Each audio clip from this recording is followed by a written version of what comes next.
Hi hello నమస్తే welcome back to our channel ACS spoken English. ఈరోజు మన video daily use చేసే English sentences అండి. మీకు కనుక యూస్ఫుల్ అనిపిస్తే తప్పకుండా మన ఛానల్ని సబ్స్క్రైబ్ చేసుకోండి, షేర్ చేయండి, ఫ్రెండ్స్ అండ్ ఫ్యామిలీ మెంబర్కి షేర్ చేయండి.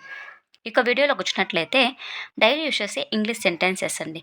ఫస్ట్ వన్ చూడండి, I will travel. I will travel, నేను ప్రయాణిస్తాను. ఐ విల్ ట్రావెల్ అంటే ఫ్యూచర్ టెన్స్ గురించి మనం మాట్లాడబోతున్నామండి. విల్ అంటే ఏమొస్తుందంటే మనం చేయబోయే దాని గురించి చెప్పడం అనమాట. ఐ విల్ ట్రావెల్, నేను ప్రయాణిస్తాను. Next I will visit. Visit అంటే ఏంటండి, సందర్శించడం కదా. ఆ విధంగా ఐ విల్ విజిట్ అంటే నేను సందర్శిస్తాను, సందర్శించబోతున్నాను కూడా అనొచ్చు. ఐ విల్ విజిట్, నేను సందర్శిస్తాను, సందర్శించబోతున్నాను. ఐ విల్ మూవ్, నేను కదలబోతున్నాను. ఐ విల్ మూవ్, నేను కదలబోతున్నాను. ఐ విల్ స్టాప్, నేను ఆపబోతున్నాను.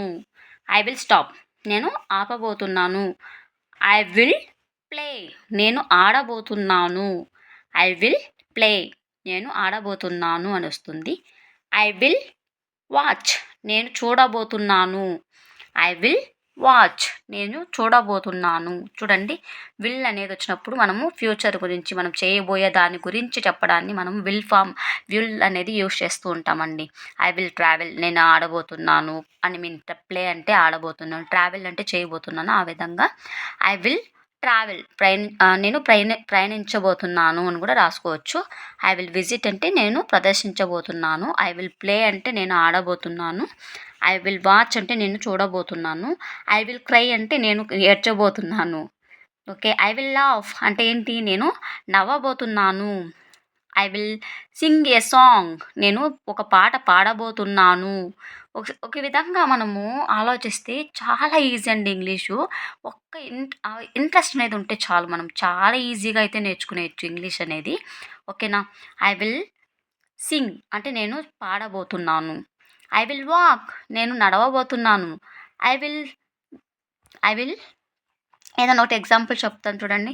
ఐ విల్ రీడ్, నేను చదవబోతున్నాను. ఈ విధంగా సెంటెన్సెస్ అయితే చాలా ఒక ఇది చూడండి, ఇది ఒక్కటే కదా, ఎన్ని సెంటెన్సెస్ అనేది ఫామ్ చేయొచ్చు చూడండి ఫ్రెండ్స్. ఇవన్నీ మనకు తెలిసుండాలి. స్టాప్ అంటే అంటే స్టాప్ చేయబోవడం అని, మూవ్ అంటే కదలడం అని, విజిట్ అంటే దాన్ని ప్రదర్శించడం అని, ట్రావెల్ అంటే ప్రయాణించడం అని. ఈ విధంగా మనకి వర్డ్స్ మీనింగ్స్ తెలిస్తే చాలు, ఒక్క ఇదితో మనము చాలా వర్డ్స్ అయితే ఫామ్ చేయొచ్చు. ఓకేనా.